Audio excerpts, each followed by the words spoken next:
임신부가 다음 달부터 임신부와 2살 미만의 자녀를 둔 직원을 대상으로 일주일에 하루는 집에서 일하는 주 4일 출근 근무제를 도입합니다. 스스로 목숨을 끊으려던 40대 여성과 지인 그리고 초등학생 자녀들이 긴급 구조됐습니다. 그런데 병원 33곳의 이송 거부로 응급실까지 무려 3시간이 넘게 걸렸습니다. 응급실 뺑뺑이 사례가 잇따르는 가운데 충주시가 충주 환자들을 좀 더 잘 봐달라며 강원도 원주의 한 병원과 응급의료체계 구축 협약을 체결했습니다. 조세 회피 수법이 갈수록 교묘해지는 가운데 청주시가 고액 체납자의 배우자를 상대로 민사소송을 제기해 처음으로 승소했습니다. 여러분 안녕하십니까? 계속해서 뉴스데스크 충북 소식입니다. 나흘은 사무실에 출근하고 하루는 집에서 일하는 주 4일 출근 근무제가 충북도청에서 처음 시작됩니다. 출퇴근하는 길에 자녀를 어린이집에 맡기고 데려올 수 있는 유연 근무제도 도입하는데요. 일하면서 자녀를 키우는 부담을 덜 수 있어 공직사회의 반응이 좋습니다. 이병선 기자입니다. 석 달 뒤 첫 아이를 출산하는 김 주무관은 육아 걱정이 태산이었습니다. 맞벌이라 아이 돌보기가 쉽지 않은 일인데 큰 부담을 덜게 된 건 닷새 중 하루는 집에서도 근무를 할 수 있게 됐기 때문입니다. 출퇴근 시간도 조정해 어린이집에 아이를 맡기고 출근하거나 일찍 퇴근해 데리러 갈 수도 있습니다. 아이들과도 더 많은 시간을 보낼 수 있고 이제 임산부들한테도 이제 체력적으로 도움이 많이 되고 출산과 양육 부담을 덜어주기 위한 것으로 임신부와 24개월 미만 자녀를 둔 직원들이 대상입니다. 하루 2시간 모성 보호 시간과 육아 시간도 보장해 주 30시간으로 근무 부담도 줄여줍니다. 전체 직원의 약 6%인 110명이 혜택을 볼 수 있게 됩니다. 주 4일 출근 근무제는 3월부터 이제 시범 운영할 계획이고요. 한 몇 개월 운영한 이후에 만독도 조사를 통해 갖고서는 개선 방안을 마련해서 실질적으로 효과가 나타낼 수 있도록. 충북도청 안에 직장 어린이집도 생깁니다. 현재 공사 중인 이청사에 올 하반기 개원할 예정으로 서원대가 운영을 맡았습니다. 연간 운영비만 12억 원 정도 들어가지만 아침 저녁 출퇴근길에 함께 오갈 수 있어 일과 보육 모두 도움이 될 거라는 판단입니다. 가까운 곳에 있다 보면 부모님들이 일에도 집중할 수 있고 아이들도 정서적으로 많이 안정되는 것 같습니다. 조직 생활에 긍정적인 면을 작용할 것 같습니다. 충청북도는 양육 부담을 덜어 출생률을 높이려는 이 같은 시책이 다른 자치단체나 기관, 기업으로 확산하기를 기대하고 있습니다. MBC 뉴스 이병선입니다. 대전 초등학생 피살 사건과 관련해 윤건영 교육감이 오늘 옥천 삼양초등학교와 안내초등학교를 찾아 늘봄 교실 운영 실태를 점검했습니다. 윤 교육감은 등하굣길 동선과 학생 안전 시스템 구축 상황을 살피고 비상벨 설치와 자원봉사자 배치 등에 대한 긴급 조치를 지시했습니다. 늘봄 학교 학생이 귀가할 때는 보호자나 대리인이 반드시 동행해야 하고 교내에 정해진 장소에서 학생을 직접 만나 데려가야 합니다. 보은에서 40대 여성이 초등학생인 두 아들과 함께 숨지려고 시도한 사건이 발생해 경찰이 수사에 나섰습니다. 차 안에서는 지인인 50대 여성까지 모두 4명이 발견됐는데요. 일산화탄소에 중독된 이들을 병원 33곳에서 거부하면서 모두 병원으로 옮겨지는데 3시간이 넘게 걸렸습니다. 전효정 기자가 보도합니다.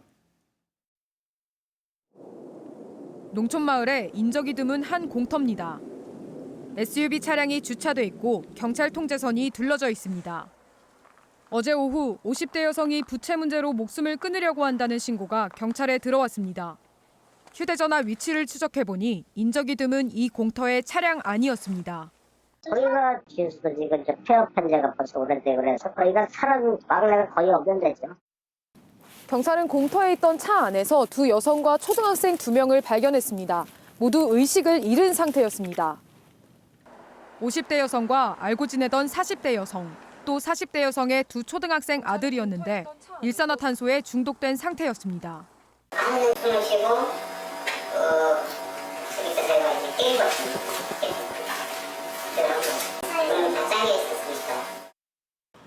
소방구급대가 곧바로 도착해 4명을 이송 가능한 병원을 문의했지만 인력 부족 등을 이유로 모두 33곳이 거절했습니다. 50대 여성은 1시간 만에 가까운 청주의 한 병원으로 옮겼지만 나머지 3명은 병원에 이송하기까지 3시간 반이나 걸렸습니다. 40대 여성은 133km 떨어진 충남 홍성의료원으로, 초등학생 아들 2명은 각각 180km 넘게 떨어진 인천의 인하대병원과 경기도 부천의 순천향대 부속병원으로 이송했습니다. 다행히 병원 이송 과정에서 의식을 찾았고 현재는 생명에 지장이 없는 상태입니다. 경찰 조사에서 40대 여성은 사업을 하면서 20억 원에 이르는 큰 빚을 져 범행에 이르게 됐다고 말했습니다. 경찰은 두 여성이 아이들을 숨지게 하고 본인들도 목숨을 끊으려고 한 것으로 보고 아동학대 살해미수 혐의로 40대 여성을 긴급 체포했습니다. MBC 뉴스 전유정입니다. 이른바 응급실 뺑뺑이 사례가 잇따르는 가운데 충주시가 인근 강원도 원주의 세브란스 기독병원과 업무 협약을 체결했습니다. 충주에서 찾아온 환자들을 좀 잘 봐달라고 부탁한 건데요. 필요하면 응급실 인건비도 일부 지원하기로 약속했습니다. 허지희 기자가 보도합니다. 권역 응급의료센터와 중증 외상센터를 갖춘 원주 세브란스 기독병원. 제천에선 30분, 충주에선 청주보다 가까운 50분 거리로 강원도를 넘어 충북 북부권까지 가늘합니다. 다양한 질환을 다루는 3차 의료기관이다 보니 곳곳에서 찾아온 환자들이 적지 않습니다. 일단 천북병원으로 오게 하잖아요. 일단 지역 병원에서 오면은 거기는 이제 아무래도 거기서는 큰 수술 못 하잖아요. 특히 지난해 3월부터 9월까지 전체 45만 8천 명의 외래 환자 중 충주 시민이 2만 7천 명에 달했는데 입원 환자도 3만 4천 명 중 2,500명이 넘었습니다. 전체 환자의 7%로 지역별로 보면 원주에 이어 가장 많았습니다. 충주에서 중증 환자들의 전원 사례도 많은데 일부 진료 이력이 있는 환자들은 곧바로 이 병원을 찾곤 합니다. 아침에 세수를 하는데 입이 이렇게 확 돌아갔더라고요. 충주의료원에 연락을 했더니 거기는 기계가 없대요. 그래서 여기서 약 쥐가지고 오늘이 딱 8일째인데 이제 예지간이 다 돌아왔어요. 특히 지난해는 충북 북부권 유일의 2차 응급의료기관인 건국대 충주병원 응급실이 평일 야간과 주말에 셧다운되는 사태까지 이르면서 이송 전원 사례는 더 많아졌습니다. 평상시에도 충주 환자들이 많이 계시고 그리고 충주에도 응급의료를 담당해 주시는 분들이 계시지만 그동안 약간 여력이 부족하셔서 저희가 많이 수용했던. 이 때문에 충주시가 충주에서 찾아온 환자들을 좀 더 잘 봐달라며 병원 측에 부탁하는 업무 협약을 요청했습니다. 전원과 이송 요청이 있을 때 한 번 더 살펴봐달라는 의미입니다. 급한 환자들이 더 체계적이고 더 마음 편하게 더 유기적으로 협조 체제가 갖춰진 그런 응급 진료 체계가 될 거라고 기대를 하고 있습니다. 또 조례 제정을 통해 현재 건국대 충주병원과 미래병원의 응급실 운영 인건비 일부를 지원하고 있는데 필요시 원주 세브란스 기독병원에도 지원하기로 했습니다. 지금 우리나라가 전체적으로 응급의료 체계 유지를 위해서 굉장히 힘든 나날을 보내고 있거든요. 경제적 서포트가 지원이 좀 필요할 거라고 생각이 되고. 하지만 원주 세브란스 기독병원 역시 의정 갈등 여파로 인한 전공의 이탈로 어려움을 겪고 있는 상황. 이례적으로 지자체와 병원 간 맺은 입원 협약이 실효성 있게 작동하려면 의정 활동 해소와 의사들이 기피하는 지역 의료 시스템 개선이 우선돼야 한다는 지적도 나옵니다. MBC 뉴스 허지입니다. 소상공인 매출 증대와 소비 심리 회복을 위해 충주시가 다음 달부터 충주사랑 상품권 할인율을 7%에서 10%로 올립니다. 인당 구매 한도는 50만 원으로 충주시는 올해 정부 지원 없이 자체 예산으로 지역화폐 1,000억 원을 발행했습니다. 지역화폐는 인구 감소 지역은 5%, 일반 지역은 2%까지 국비로 지원됐으나 올해는 전국 모든 자치단체가 지원을 받지 못한 상태입니다. 충주시는 공무원들의 업무 효율을 높이기 위해 인공지능 법률 서비스를 도입했습니다. 인공지능 법률 서비스는 공무원이 개별 사안에 관해 질의하면 인공지능이 몇 초 안에 관련 판례를 검색하고 분석해 보고서 형식으로 알려주는 서비스로 업무 관련 법률 검토 시간을 대폭 줄일 수 있을 것으로 기대됩니다. 충주시는 법률 검토가 필요한 업무 등의 속도를 높여 시민 편의를 꾀하겠다고 밝혔습니다. 지방세 체납이 늘어나면서 지자체들이 민사소송까지 나서고 있습니다. 체납자의 배우자를 상대로 청주시가 첫 민사소송을 냈는데 1심에서 승소해 세금을 돌려받을 길이 생겼습니다. 한편 조세 회피 수법이 점점 고도화되면서 청주시는 징수전담 전문 조직 출범도 고민 중입니다. 신병관 기자가 보도합니다. 청주시는 지난해 11월 지방세 체납자의 배우자를 상대로 소송을 제기했습니다. 부동산을 매각한 체납자가 관련 세금을 내지 않기 위해 자신의 건물을 배우자에게 증여했다고 판단했기 때문입니다.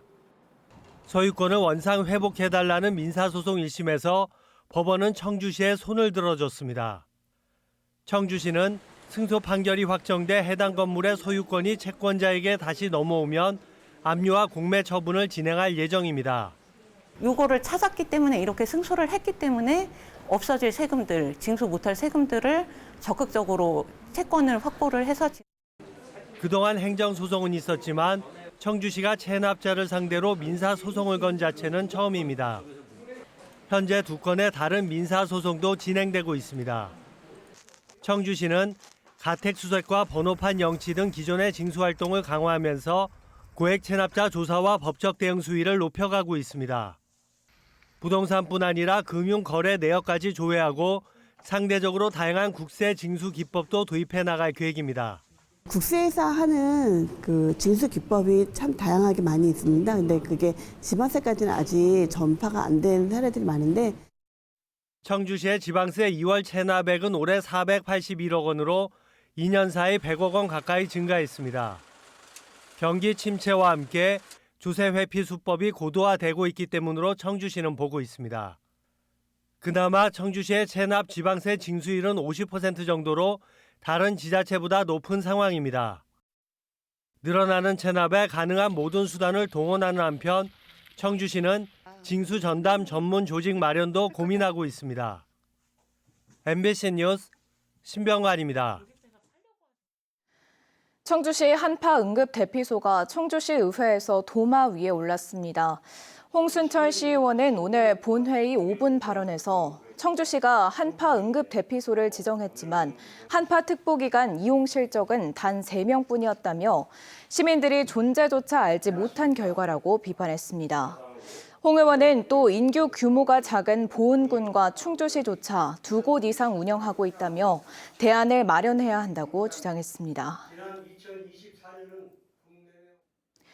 김영한 충북지사가 다음 달부터 11개 시군을 돌며 도민과의 대화를 진행합니다. 다음 달 4일 제천시를 시작으로 영동과 괴산, 청주시 등을 방문하고 오는 4월 10일 옥천군을 끝으로 마무리합니다.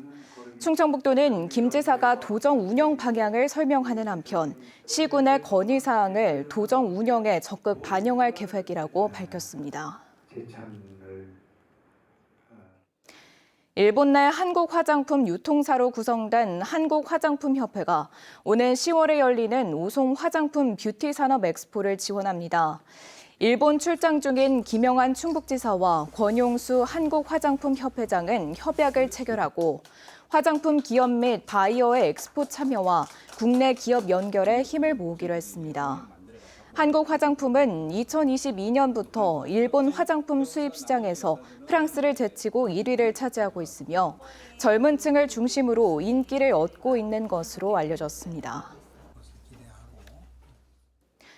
영동 세계 국악 엑스포의 주제와 추억을 담을 수 있는 기념품이 개발됩니다. 영동 세계 국악 엑스포 조직위는 상징 마크와 로고, 캐릭터를 활용한 인형과 펜시, 생활용품 등을 판매하기로 하고 전문 업체를 선정했습니다. 2025 영동 세계 국악 엑스포는 9월 12일부터 한 달 동안 영동 레인보우 힐링 관광지와 국악 체험촌 일원에서 열립니다. 지금까지 뉴스데스크 충북 소식이었습니다. 시청해주신 여러분 고맙습니다.